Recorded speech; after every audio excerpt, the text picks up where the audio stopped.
AK4 multi channel కి స్వాగతం. ఇప్పుడు మనము ఉప్పుని గురించి తెలుసుకోవాలండి. ఉప్పుని సోడియం క్లోరైడ్ అని అంటారు. ఇది మన ఆరోగ్యం కోసం వాడుకుంటాము.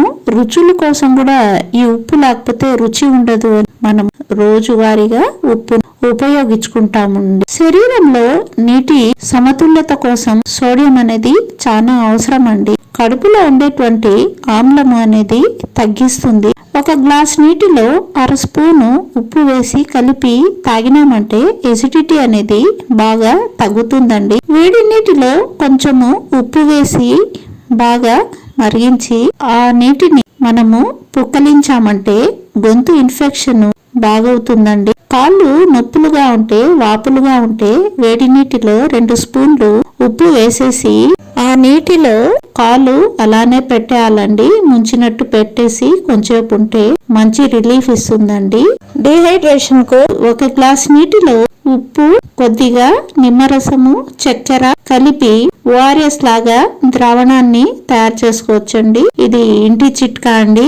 అల్యూమినియం పాత్రలు ఉన్నాయి. అవి కొంచెం ఉప్పు వేసిన నీళ్లతో తోమితే చాలా బాగా మెరుస్తుందండి. ఇక కిటికీలకి అద్దాలు ఉప్పు ప్లస్ వెనిగర్ 2 కలిపిన నీరుతో తుడిస్తే బాగా మెరుస్తా ఉంటదండి. ఇంకా ఫ్రిడ్జ్ లో వాసన పోవాలా అంటే ఒక గిన్నెలో ఉప్పు పెట్టేస్తే దుర్వాసన అనేది పోతుందండి. పండు అంత ఫ్రెష్ గా ఉండాలా అంటే నీళ్లలో కొంచెం ఉప్పు వేసి ఈ ఫ్రూట్స్ దాంట్లో వేసి కొంచెం ఉప్పు పెట్టామంటే బ్యాక్టీరియా మొత్తము పోతుందండి.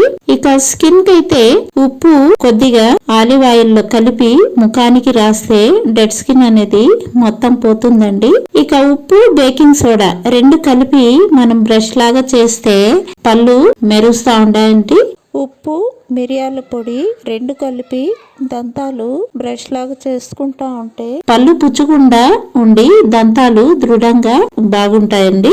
ఇంకా జుట్టు సమస్యకైతే ఉప్పు కలిపిన నీటితో తలస్నానం చేశామంటే జిడ్డుగా ఉండే నూనెటువంటి జుట్టు బాగుంటుందండి. 1 చెంచా ఉప్పు నీటిలో వేసి బాగా కరిగించి నువ్వుల నూనె కొద్దిగా తీసుకొని దాంట్లో వేసి బాగా ఈ నీరు ఆవిరైనంత వరకు మరిగించి ఆ నూనె గజ్జి, దురద, పగుళ్ళు ఉంటే ఈ చర్మ వ్యాధులకి బాగా పూయాలండి. బాగవుతుంది. ఉప్పు, లవంగం 2 కలిపి చప్పరిస్తూ ఉన్నామనుకోండి పొడి దగ్గు, ఆయాసము అనేది తగ్గుతుందండి. నోటి దుర్వాసన కూడా తగ్గుతుందండి. ఈ చిట్కాలన్నీ మీకు నచ్చితే లైక్ చేయండి, షేర్ చేయండి, సబ్స్క్రైబ్ చేయండి. థ్యాంక్ యూ అండి.